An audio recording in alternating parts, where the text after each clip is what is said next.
Engkau perisai hidupku. Ku berdiri dengan iman dalam Yesus Tuhan. Kau yang memberi kemenangan. Ku bersorak merayakan, terpujilah Engkau Raja segala raja.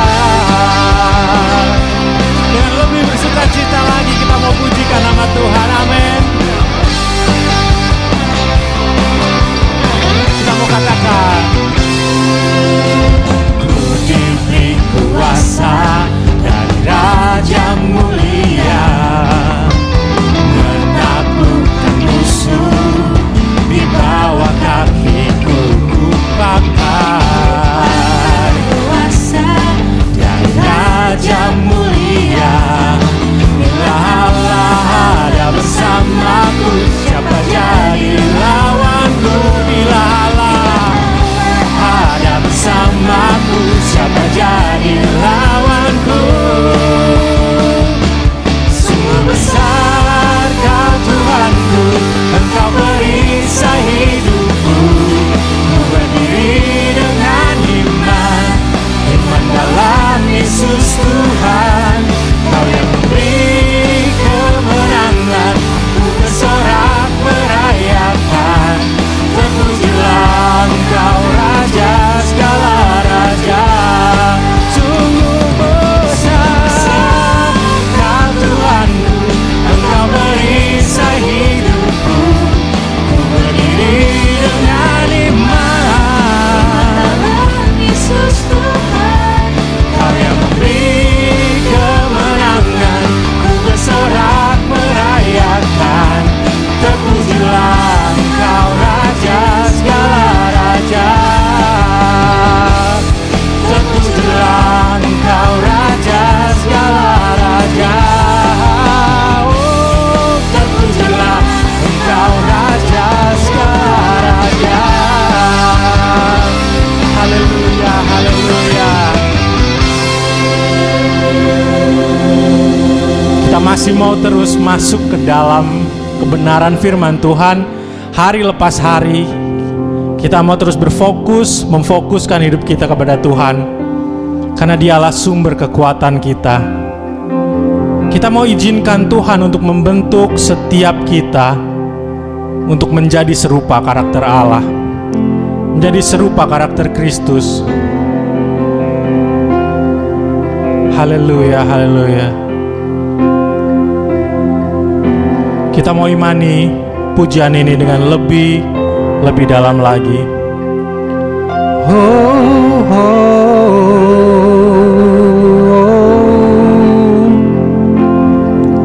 Kita mau katakan,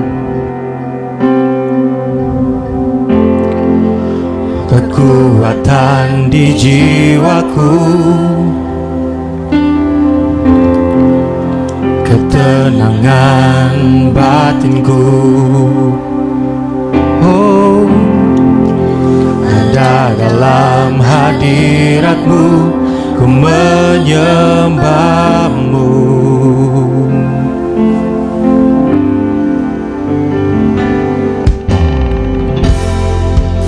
Tersungkur ku di kaki-Mu, rasakan hadirat-Mu Tuhan. Takkan ku melepaskan-Mu, Kau cahaya bagiku. Mengiring-Mu seumur hidupku, masuk dalam rencana-Mu Bapa. Pikiranku, kehendakku, ku serahkan padamu. Harapanku hanya di dalam-Mu.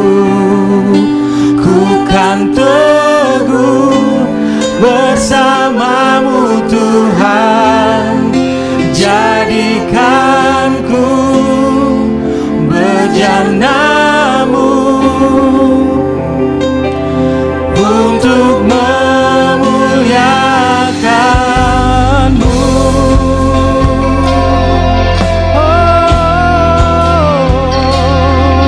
Haleluya, Kau ku sembah Tuhan, tersungkurku di kaki-Mu. Rasakan hadirat-Mu Tuhan, oh, takkan ku melepaskan-Mu, Kau cahaya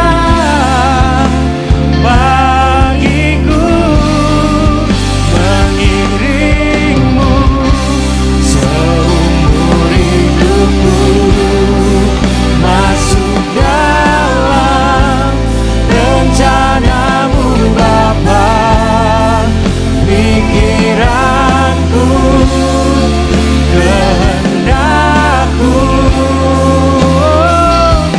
ku serahkan padamu, harapanku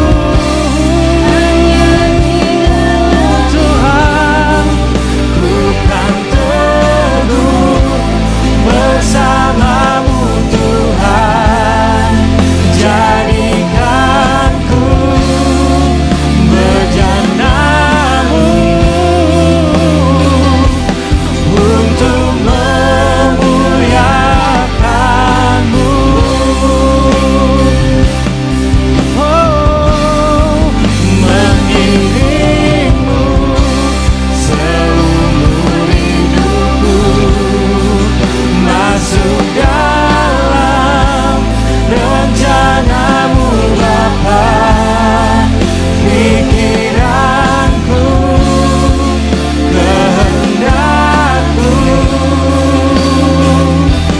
ku serahkan padamu, harapanku hanya di dalam-Mu, ku kan teguh bersama-Mu Tuhan, jadikanku bejana-Mu untuk memuliakan-Mu, untuk memuliakan-Mu, untuk memuliakan-Mu, Tuhan. Jadikan kami Tuhan bejana-Mu, oh, hajar kami Tuhan, biar kami Kau bentuk seturut kehendak-Mu, oh, layakkan,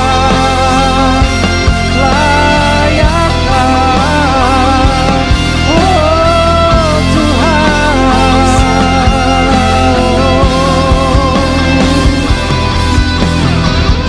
Haleluya, sembah Dia, sembah Dia. Kamu katakan dengan lebih lagi, mengiring-Mu seumur hidupku, masuk dalam rencana-Mu Bapa, pikiranku, kehendak-Ku, ku serahkan padamu, harapanku hanya di dalam-Mu, ku kan teguh bersama-Mu Tuhan, jadikanku bejana-Mu untuk memuliakan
haleluya. Benar Tuhan, seperti pujian yang baru kami sampaikan, baru saja kami nyanyikan Tuhan. Kami rindu untuk terus selalu bisa mengiring Engkau dalam setiap langkah hidup kami Tuhan. Dan biar Engkau bentuk kami seturut kehendak-Mu, bagaikan bejana yang sudah siap Engkau bentuk dan Engkau penjunannya Tuhan. Terima kasih untuk hari ini Tuhan. Terima kasih untuk ibadah raya hari Minggu ini Tuhan. Engkau kumpulkan kami dari berbagai macam daerah, dari beragam jarak Tuhan yang kami mungkin ada saat ini, tapi Engkau satukan kami melalui ibadah online GPSI Jakarta hari ini. Sungguh bukan sesuatu kebetulan, tapi hanya karena anugerah-Mu saja Tuhan. Sebentar kami akan memasuki kebenaran firman-Mu Tuhan, biar Engkau mau pimpin hamba-Mu, Engkau mau urapi hati mulut pikiran hamba-Mu, kiranya apa yang disampaikan bisa menjadi pegangan dan rema buat kehidupan kami. Terima kasih Tuhan, biar Engkau masuk ke dalam hati kami dan bertumbuh kuat berakar di dalam hati kami. Dalam nama Putra-Mu yang tunggal Tuhan kami Yesus Kristus, kami di sini semua yang siap mendengarkan firman-Mu. Sama-sama kita katakan amin. Selamat hari Minggu, selamat beribadah. Haleluya, puji Tuhan. Mari kita berdoa. Bapa kami dalam sorga, kami bersyukur dan terima kasih kalau kami boleh ada pada hari ini adalah oleh karena kemurahan Tuhan. Bukan oleh karena kuat kami, bukan oleh karena gagah kami, tapi semua oleh karena anugerah-Mu dalam hidup kami. Terima kasih juga kalau pada pagi hari ini kami boleh beribadah Tuhan, karena kami rindu akan lawatan Tuhan, hadirat Tuhan dalam hidup kami. Kami rindu akan firman-Mu Tuhan, sebab firman-Mu adalah pelita bagi kaki kami dan terang bagi jalan kami. Walaupun kami beribadah secara online atau daring, tapi kami percaya Tuhan Engkaulah Tuhan kami yang omnipresence, yang maha hadir. Itu sebabnya kami percaya Engkau hadir di rumah kami masing-masing. Berkatilah kami semua. Urapi hamba-Mu, pakai hamba-Mu untuk boleh menjadi saluran berkat. Berkatilah Engkau Tuhan di tengah-tengah kami. Terpujilah Engkau Bapa di dalam nama Tuhan Yesus Kristus. Haleluya. Semua kita katakan amin. Amin. Puji Tuhan. Haleluya. Saudaraku, untuk melanjutkan tema khotbah di gereja kita pada bulan ini, hari ini saya tergerak membagikan firman Tuhan dengan tema pertolongan dan penyertaan Tuhan dalam penderitaan. Boleh lihat slide-nya saudaraku ya. Maka kita akan baca firman Tuhan. Bukalah Alkitab saudara, bukalah HP saudara yang ada Alkitab di dalamnya, atau gadget apa yang saya miliki. Kita akan baca saudaraku. Yang pertama Yohanes 14 ayat 1 sampai 4. Kemudian kita lompat ayat 16 sampai 18. Baru kemudian kita baca lagi Roma 8 ayat 28 dan ayat 35 sampai 39. Yang pertama Yohanes 14 ayat 1 sampai 4. Saya akan bacakan. Janganlah gelisah hatimu, percayalah kepada Allah, percayalah juga kepadaku. Di rumah Bapakku banyak tempat tinggal. Jika tidak demikian, tentu aku mengatakannya kepadamu. Sebab aku pergi ke situ untuk menyediakan tempat bagimu. Dan apabila aku telah pergi ke situ dan telah menyediakan tempat bagimu, aku akan datang kembali dan membawa kamu ke tempatku, supaya di tempat di mana aku berada, kamu pun berada. Dan kemana aku pergi, kamu tahu jalan ke situ. Saya lompat ayat 16 sampai dengan 18. Aku akan minta kepada Bapa, dan Ia akan memberikan kepadamu seorang penolong yang lain, supaya Ia menyertai kamu selama-lamanya, yaitu Roh kebenaran. Dunia tidak dapat menerima Dia, sebab dunia tidak melihat Dia dan tidak mengenal Dia. Tetapi kamu mengenal Dia, sebab Ia menyertai kamu dan akan diam di dalam kamu. Aku tidak akan meninggalkan kamu sebagai yatim piatu. Aku akan datang kembali kepadamu. Puji nama Tuhan. Sekarang kita baca yang pertama Roma 8 ayat 28. Roma 8 28. Kita tahu sekarang bahwa Allah turut bekerja dalam segala sesuatu untuk mendatangkan kebaikan bagi mereka yang mengasihi Dia, yaitu bagi mereka yang terpanggil sesuai dengan rencana Allah. Loncat lagi ayat 35 sampai 39. Siapakah yang akan memisahkan kita dari kasih Kristus? Penindasan atau kesesakan atau penganiayaan atau kelaparan atau ketelanjangan atau bahaya atau pedang? Seperti ada tertulis, oleh karena engkau kami ada dalam bahaya maut sepanjang hari. Kami telah dianggap sebagai domba-domba sembelihan. Tetapi dalam semuanya itu kita lebih daripada orang-orang yang menang oleh Dia yang telah mengasihi kita. Sebab aku yakin bahwa baik maut maupun hidup, baik malaikat-malaikat maupun pemerintah-pemerintah, baik yang ada sekarang maupun yang akan datang, atau kuasa-kuasa baik yang di atas maupun yang di bawah, ataupun sesuatu makhluk lain, tidak akan dapat memisahkan kita dari kasih Allah yang ada dalam Kristus Yesus Tuhan kita. Haleluya, puji Tuhan. Saudaraku, dalam pembacaan kita tadi, yaitu dalam Yohanes 14, Yesus itu sedang memberikan pengarahan kepada murid-muridnya agar mereka tidak gelisah. Yesus sudah tahu apa yang akan terjadi. Oleh sebab itu, Dia mempersiapkan murid-muridnya untuk perubahan di masa yang akan datang. Yesus tidak akan bersama mereka, dan rasanya akan ada ketidakpastian serta penderitaan yang akan mereka hadapi. Yesus juga menjanjikan kepada mereka bahwa Roh Kudus akan diutus sebagai penolong ilahi bagi pengikut-pengikutnya. Nah, juga dalam Roma 8 yang kita baca tadi, oleh ilham Roh Kudus, Rasul Paulus memberi pesan kepada jemaat yang ada di Roma pada waktu itu, bahwa dalam penderitaan dan masalah yang mereka hadapi, mereka harus percaya bahwa di balik semua yang mereka alami itu, Allah turut bekerja untuk kebaikan mereka, serta kasih Tuhan tidak akan pernah luntur. Nah, saudaraku, saya percaya bahwa hal tersebut juga berlaku bagi kita sekarang ini. Saudara, kita tahu bahwa 2 bulan yang lalu, persisnya tanggal 28 Maret 2021, terjadi bom bunuh diri di sebuah gereja di Makassar. Untungnya tidak ada yang mati kecuali pelaku bom bunuh diri itu, yaitu pasangan suami istri. Namun ada beberapa satpam dan jemaat gereja yang luka-luka sampai dirawat di rumah sakit.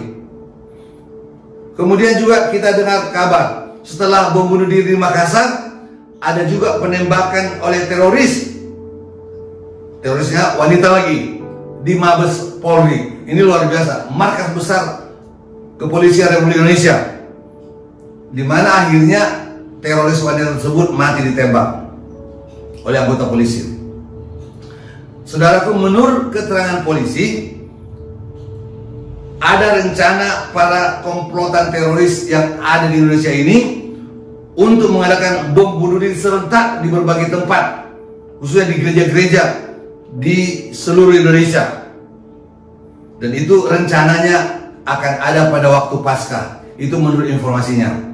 Tapi kita bersyukur bahwa Polri serta TNI, Densus 88 khususnya bergerak cepat, sehingga ada puluhan bahkan ratusan terduga teroris yang ditangkap di berbagai tempat di Indonesia, ya, termasuk di Sumatera Utara, Sumatera Barat, Sumatera Selatan, Jakarta, Tangerang, Jawa Barat seperti Bekasi, Indramayu dan sebagainya, Jawa Tengah, Daerah Istimewa Yogyakarta, Jawa Timur, Sulawesi Selatan dan lain-lain.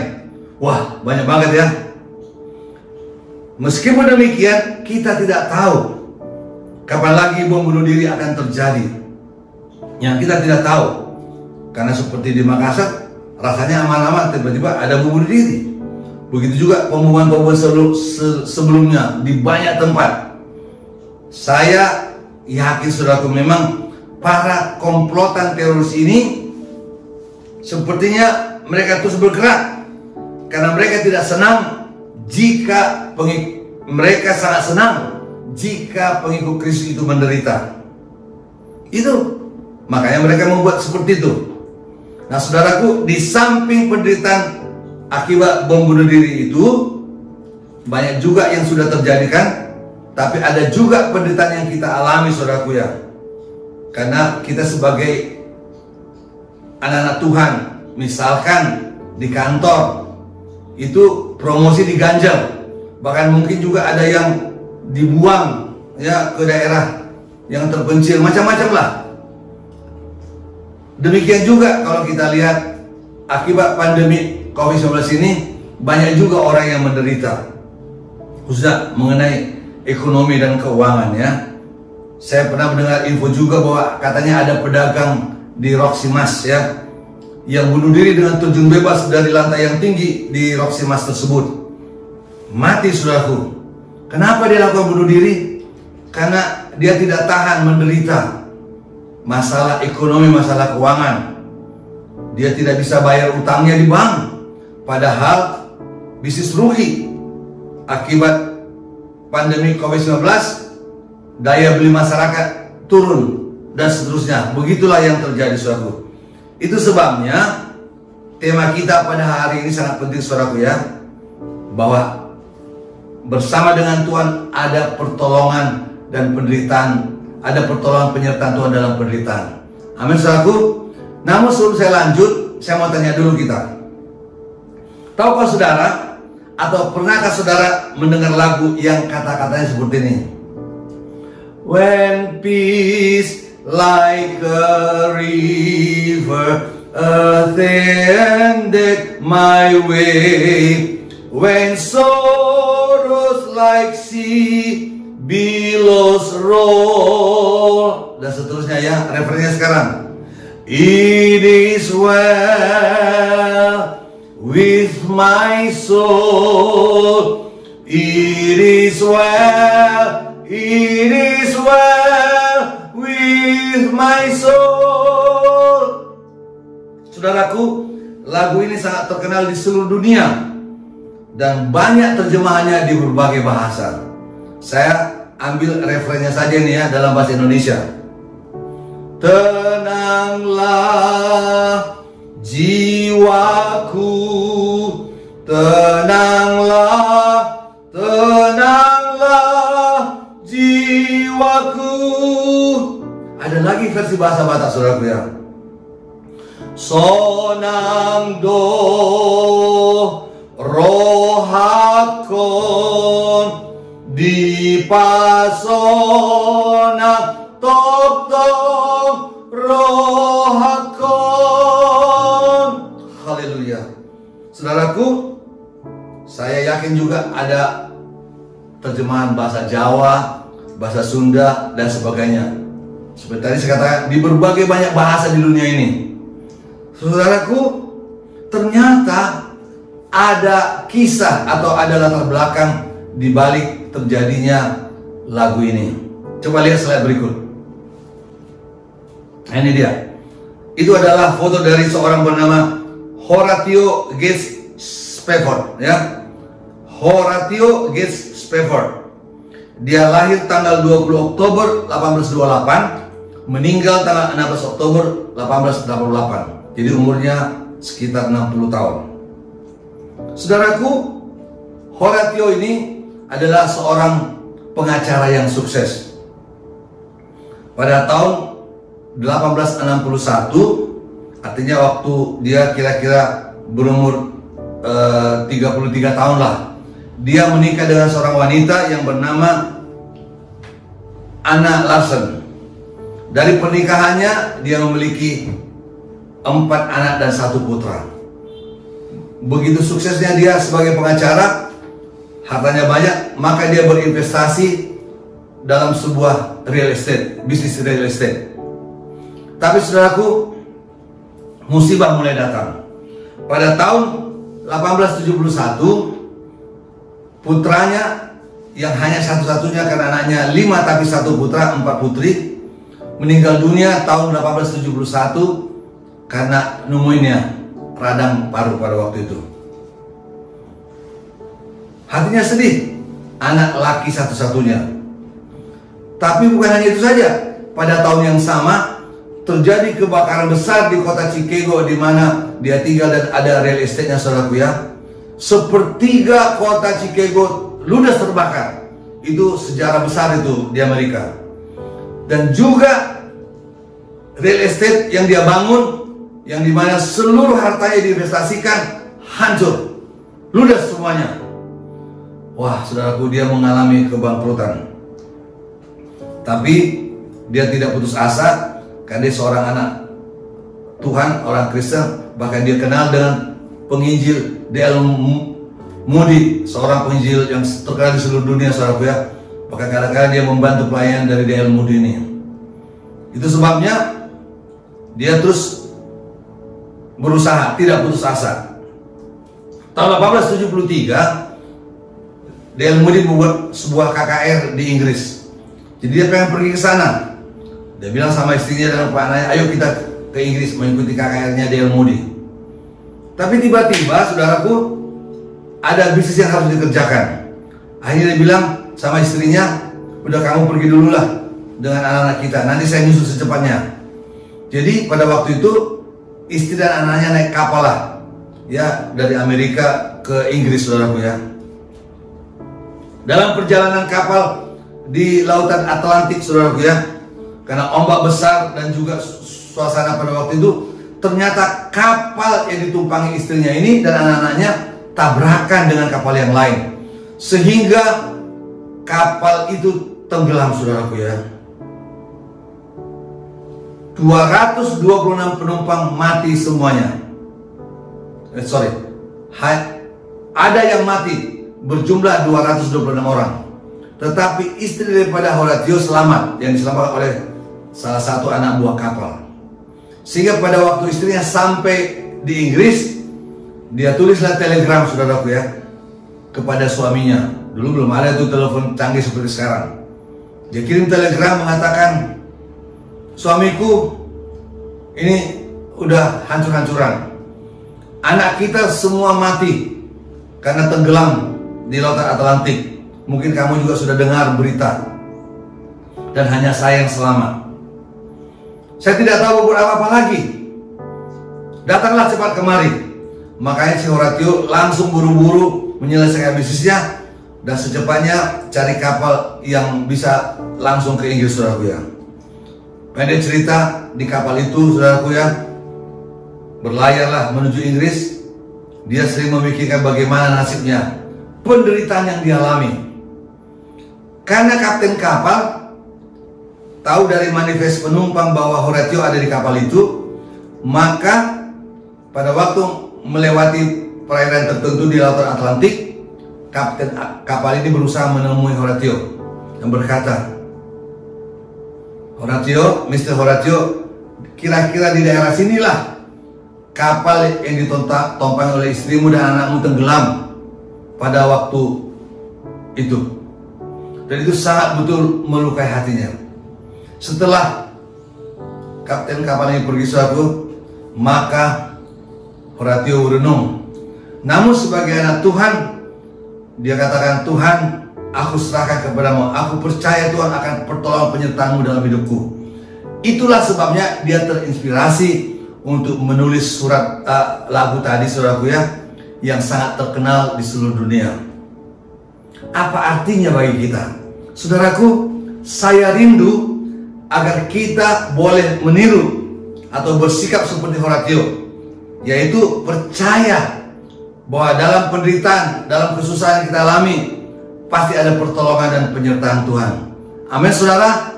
Haleluya, puji Tuhan.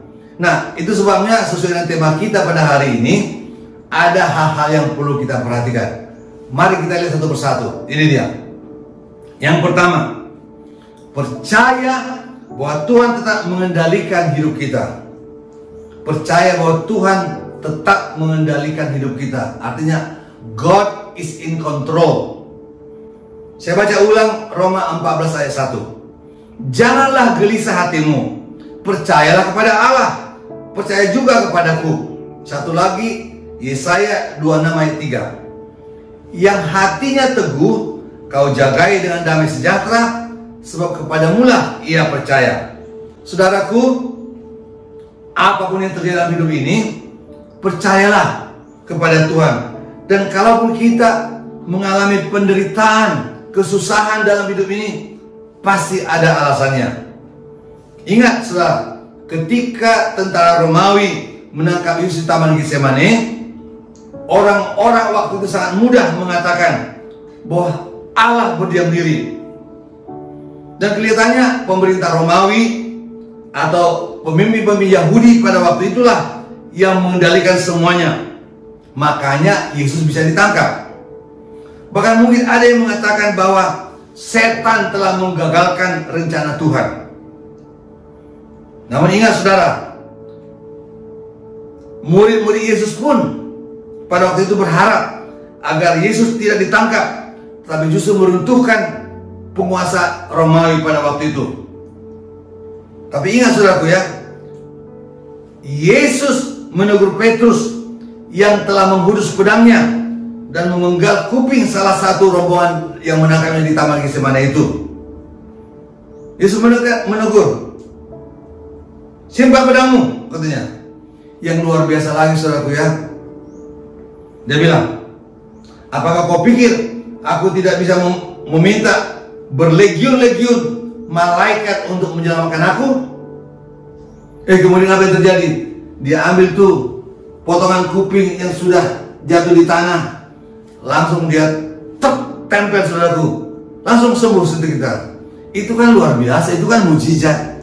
Kenapa? Sekarang ini saja pun, kalau katakanlah ada orang kupingnya putus, untuk menempel kembali itu rumit, operasi plastiknya rumit saudaraku ya, dan butuh waktu.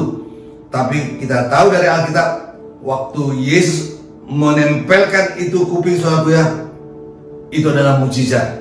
Artinya apa? Tuhan bisa saja tidak boleh ditangkap, tapi itulah saudaraku, bahwa memang di balik itu semua ada rencana Tuhan.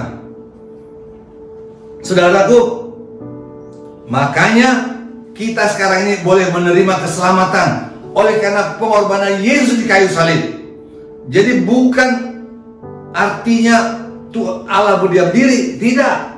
Itu semua adalah rencana Allah sejak awalnya bahwa Yesus akan mati di kayu salib. Dan ingat saudaraku, nubuatan dalam Yesaya pasal 53 tentang penyaliban Yesus itu. Saya tidak akan perpanjang di sini.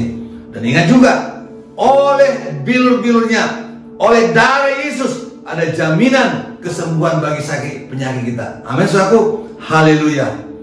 Itu sebabnya kita percaya saudaraku, waktu kita mengalami penderitaan, berharaplah kepada Tuhan, percayalah kepada Tuhan. Walaupun kadang-kadang kita rasanya begitu sakit, menyedihkan, rasanya hopeless, tidak ada harapan. Bahkan kadang-kadang kita berkata, Tuhan, mengapa begini terjadi? Kenapa saya harus mengalami ini Tuhan? Tuhan, di manakah Engkau? Kadang-kadang kita bisa mengeluh, menjerit seperti itu.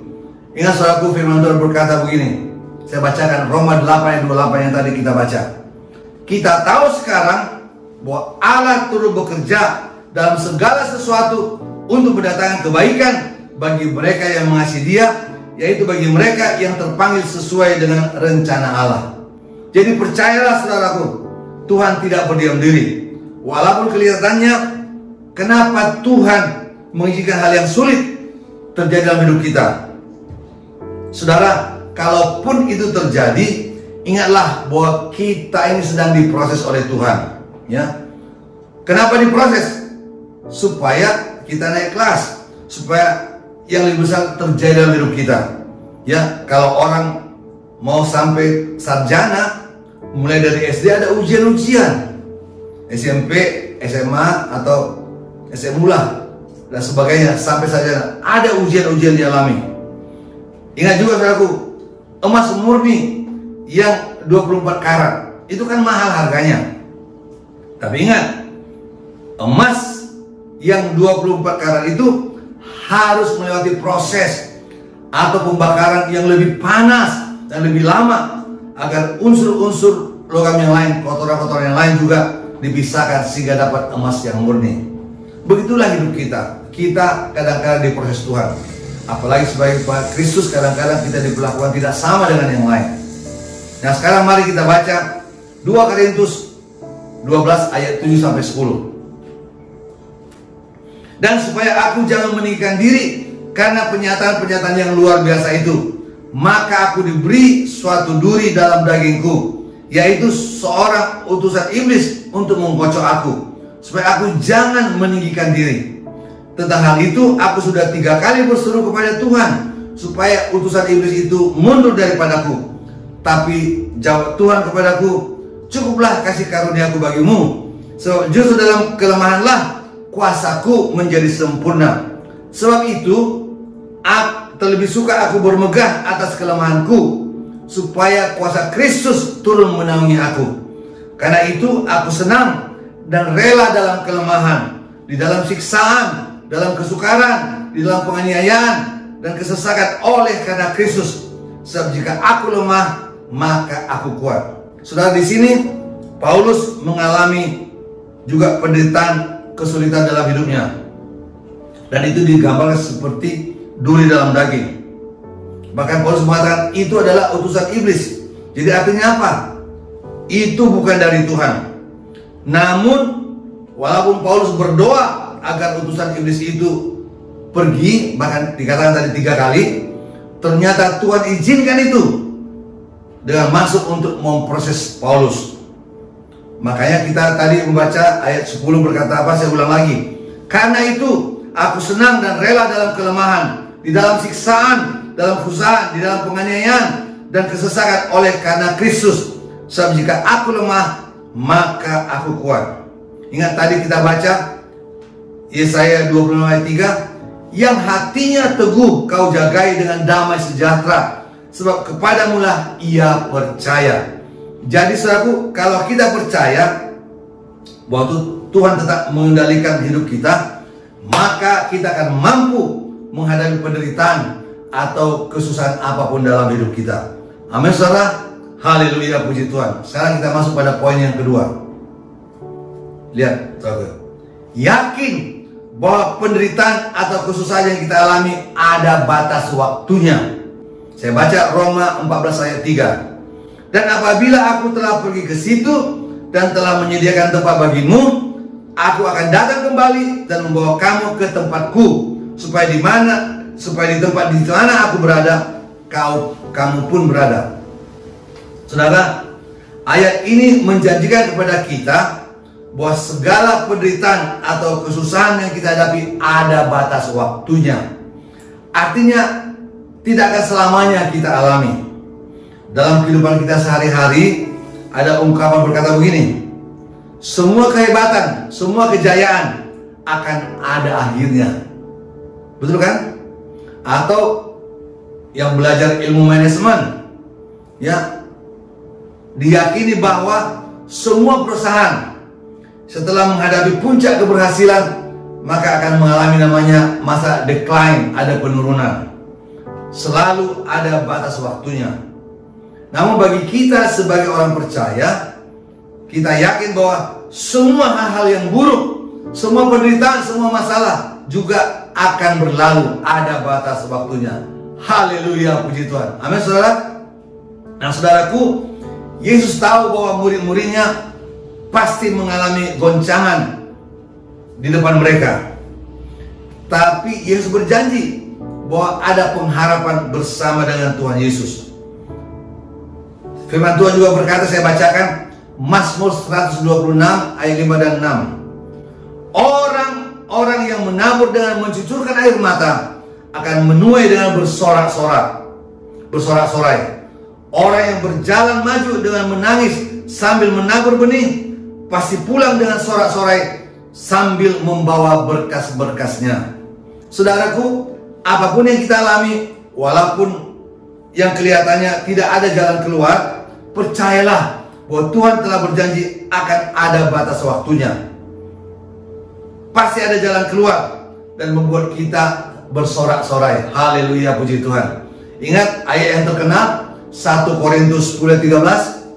Pencobaan-pencobaan yang kamu alami ialah pencobaan-pencobaan biasa yang tidak melebihi kekuatan manusia. Sebab Allah setia, dan karena itu Ia tidak akan mencobai kamu melampaui kekuatanmu.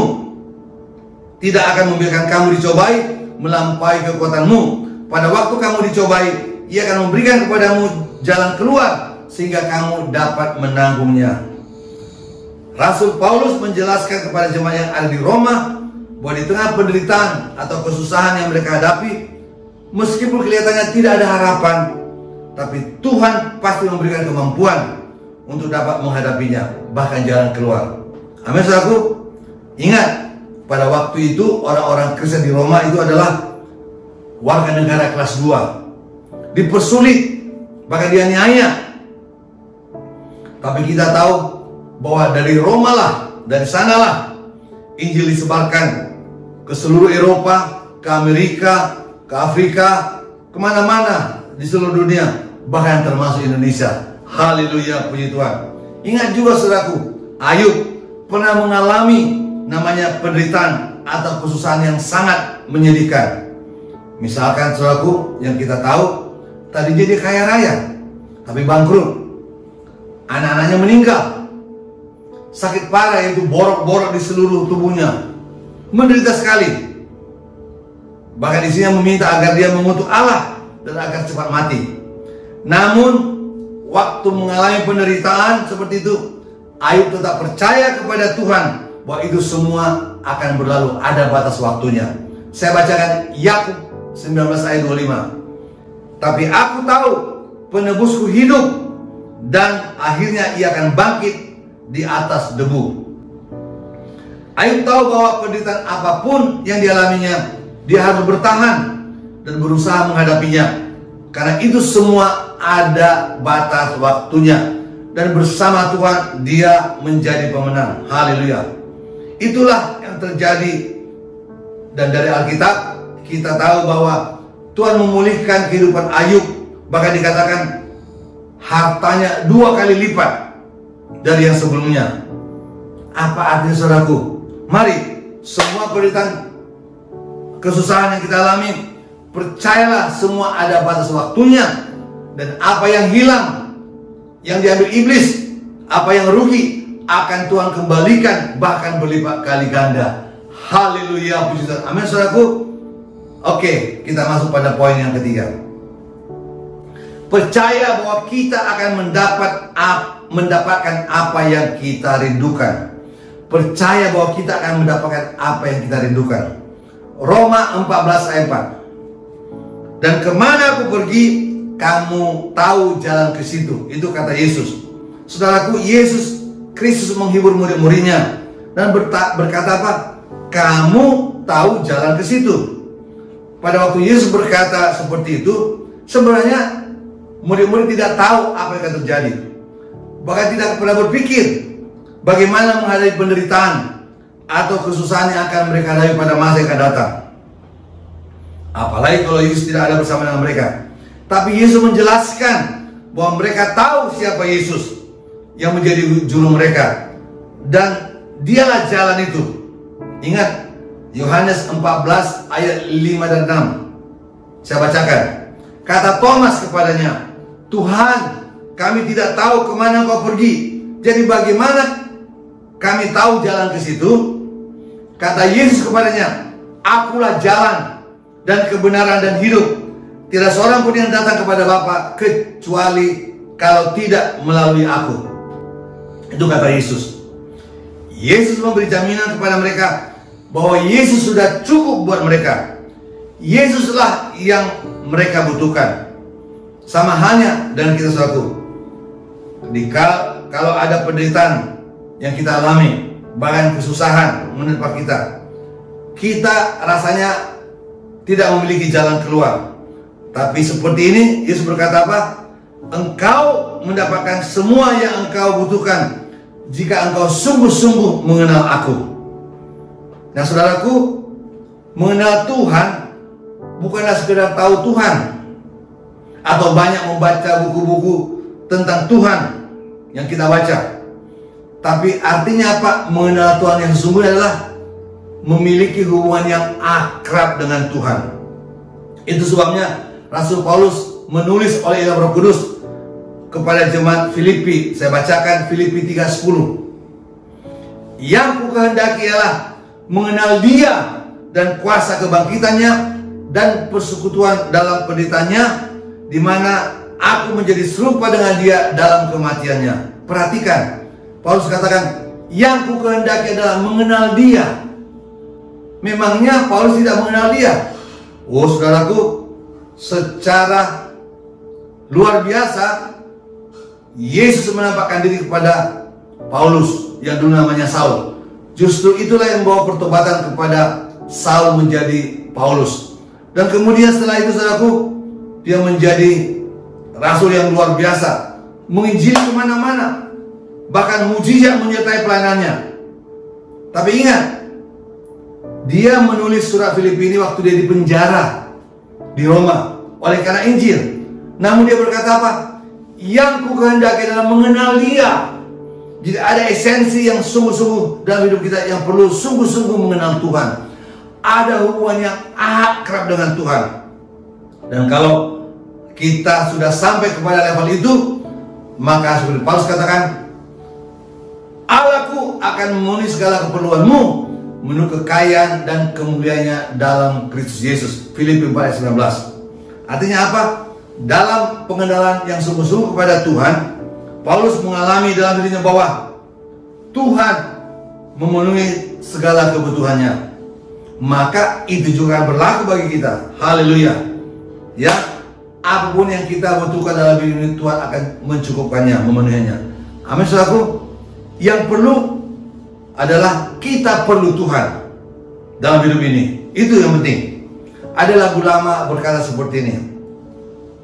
Ku perlu Tuhan segenap hidupku, ku perlu Tuhan di setiap waktu, di senang dan susah, ku perlu Dia, ku perlu Tuhan selamanya. Menggambarkan sebagai anak Tuhan kita sungguh-sungguh perlu Tuhan. Ada satu lagu yang bagi saya dulu, kalau saya menyanyikan lagu ini saya sering menangis ya, mengeluarkan air mata. Sederhana saja kata-katanya. He's all I need, He's all I need, Jesus is all I need, He's all I need, He's all I need, Jesus is all I need. Itu kata-kata sederhana. Dialah yang sungguh-sungguh kita butuhkan. Dulu waktu masa-masa susah alami, setiap kali saya menyanyikan lagu ini, saya selalu menangis. Kenapa? Memang apabila kita sungguh-sungguh bersama dengan Dia, kita memerlukan Dia, kita akan tangguh menghadapi segala apapun. Haleluya. Lanjut lagi, saya akan selesai. Yang keempat, Roh Kudus menolong kita. Saya baca ulang Yohanes 14:16-18. Aku akan minta kepada Bapa dan Dia akan memberikan kepadamu seorang penolong yang lain, supaya Ia menyertai kamu selama-lamanya, yaitu Roh kebenaran. Dunia tidak dapat menerima Dia, sebab dunia tidak melihat Dia dan tidak mengenal Dia. Tapi kamu mengenal Dia, sebab Ia menyertai kamu dan akan diam di dalam kamu. Aku tidak akan meninggalkan kamu sebagai yatim piatu. Aku akan datang kembali kepadamu. Saudaraku, Yesus memberikan jaminan kepada murid-muridnya, dan itu juga berlaku bagi kita, bahwa Tuhan akan mengutus penolong ilahi, yaitu Roh Kudus. Pada waktu Yesus hendak meninggalkan murid-muridnya, saudaraku ya, itulah janji Tuhan, bahwa Tuhan tidak akan meninggalkan mereka yatim piatu. Tuhan akan mengutus Roh Kudus untuk menjadi penolong ilahi bagi mereka. Dan kita tahu setelah mereka mengalami namanya pencurahan Roh Kudus, ya, di hari Pentakosta, wah, mereka tegar menghadapi segala penderitaan, segala aniaya, kesusahan. Tapi apa kata Alkitab? mereka dikenal sebagai orang-orang yang menjungkir balikkan dunia. Roh Kudus adalah penolong ilahi bagi kita, yang memampukan kita untuk menghadapi segala penderitaan, segala kesusahan dalam hidup kita. Saya tidak akan perpanjang mengenai hal ini, karena apa? Sudah banyak sekali khotbah-khotbahnya tentang Roh Kudus di gereja kita ini. Haleluya, puji Tuhan. Yang terakhir, saya mau tutup. Yang kelima, percaya akan kasih Tuhan yang tidak pernah luntur. Roma 8, 39, 35 sampai 39. Siapakah yang akan memisahkan kita dari kasih Kristus? Penindasan atau kesesakan atau penganiayaan atau kelaparan atau ketelanjangan atau bahaya atau pedang? Seperti ada tertulis, oleh karena engkau kami ada dalam bahaya maut sepanjang hari. Kami telah dianggap sebagai domba-domba sembelihan. Tapi dalam semuanya itu kita lebih dari orang-orang yang menang oleh Dia yang telah mengasihi kita. So, aku yakin bahwa baik maut maupun hidup, baik malaikat-malaikat maupun pemerintah-pemerintah, baik yang ada sekarang maupun yang akan datang, atau kuasa-kuasa baik yang di atas maupun yang di bawah, ataupun sesuatu makhluk lain, tidak akan dapat memisahkan kita dari kasih Allah yang ada dalam Kristus Yesus. Saudaraku, di sini Rasul Paulus mengingatkan bahwa kasih Tuhan itu tidak akan pernah luntur. Itulah sebabnya kita disebut sebagai apa? Orang-orang yang lebih dari pemenang. Haleluya. Saudaraku, saya percaya pada waktu Yesus menyatakan kepada murid-muridnya, termasuk kita saat ini, bahwa Dia akan menyertai mereka sampai kepada akhir zaman. Ya, amanat agung Matius 28 ayat 20. Ketahuilah, aku akan menyertai engkau sampai kepada akhir zaman. Jadi percayalah bahwa kasih Tuhan itu tidak akan pernah luntur, dan Dia akan berjanji menyertai kita dalam menghadapi penderitaan, kesusahan yang ada. Puji Tuhan, mari kita berdoa. Haleluya. Bapa dalam sorga, terima kasih buat firman-Mu ya Tuhan, yang kami sudah dengar pada hari ini. Kami sungguh percaya bersama dengan Tuhan kami akan mampu menghadapi segala penderitaan, segala kesusahan dalam hidup ini. Terima kasih Tuhan buat janji-Mu. Kami ingat juga Engkau berkata, mari datang kepadaku, hai kamu yang letih, lesu, beban berat, aku akan memberikan kelegaan bagimu. Itu sebabnya kami membawa segala beban masalah kami kepadamu ya Tuhan. Haleluya, puji Tuhan. Sambil kita tunduk kepala, tutup mata di rumah kita masing-masing, saudaraku, mari coba renungkan penderitaan saudara, masalah saudara, pencobaan yang saudara alami, kesusahan apa yang saudara alami. Percayalah, bersama dengan Tuhan ada jalan keluar, ada pertolongan. Kita perlu Tuhan. Tuhan sudah cukup bagi kita untuk mengatasi semuanya itu. Nah, saya akan berdoa bagi saudara. Mungkin ada masalah keuangan, masalah keluarga, masalah sakit penyakit atau apapun. Mari angkat tangan kanan saudara kepada Tuhan sebagai tanda berserah, tanda kita mau datang kepada Dia dengan sungguh-sungguh.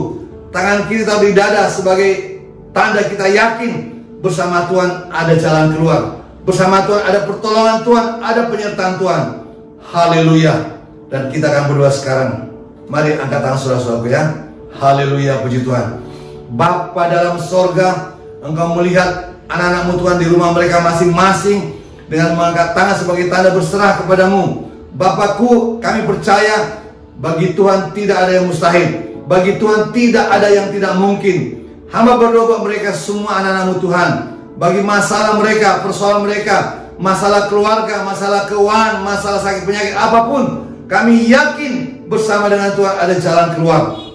Dalam nama Yesus, oleh kuasa darah Yesus, aku patahkan, aku tolak setiap tipu daya setan iblis yang mengganggu mereka. Dalam nama Yesus, mari Tuhan Kau pulihkan jamaah mereka.